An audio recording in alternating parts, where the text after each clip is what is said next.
It began, as these things often do, with a dare.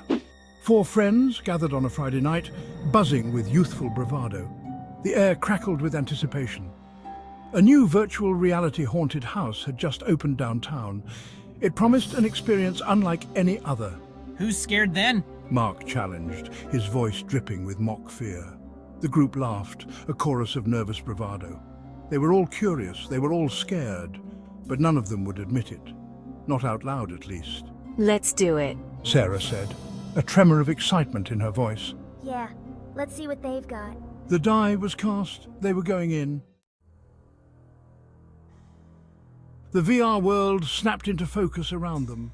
Gone were the bright lights and sleek surfaces of the arcade. They were now in a dilapidated Victorian mansion, the air thick with the smell of damp earth and decay.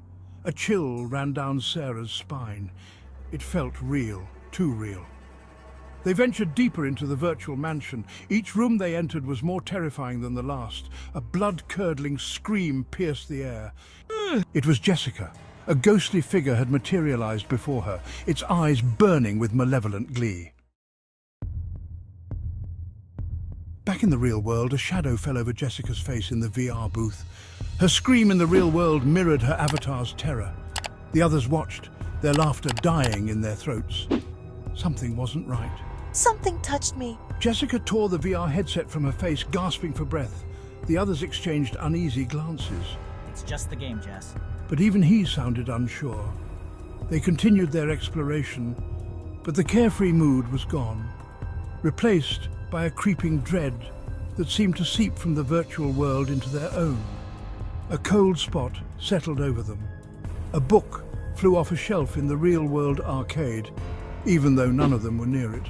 Their laughter turned to uneasy silence. This was more than just a game. Did you hear that? They pressed on, deeper into the haunted mansion.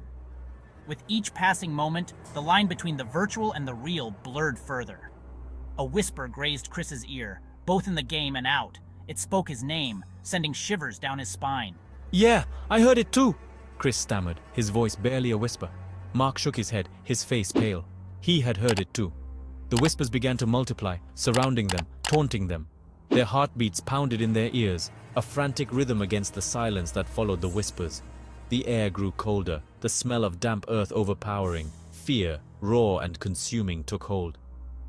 Their heartbeats pounded in their ears, a frantic rhythm against the silence that followed the whispers. The air grew colder, the smell of damp earth overpowering. Fear, raw and consuming, took hold. It's not working. Panic surged through the group. They fumbled with their headsets, desperate to tear themselves away from the nightmare. But the VR wouldn't release them. It had them trapped. Sarah cried, her voice edged with hysteria. The virtual world around them flickered, the once solid walls dissolving into a swirling vortex of darkness. Their screams echoed in the void, unanswered, unheard. Then, as suddenly as it began, it stopped. The VR flickered off, plunging them into darkness. Silence descended, heavy and absolute. They ripped off their headsets, gasping for breath, their bodies trembling. They were back in the real world.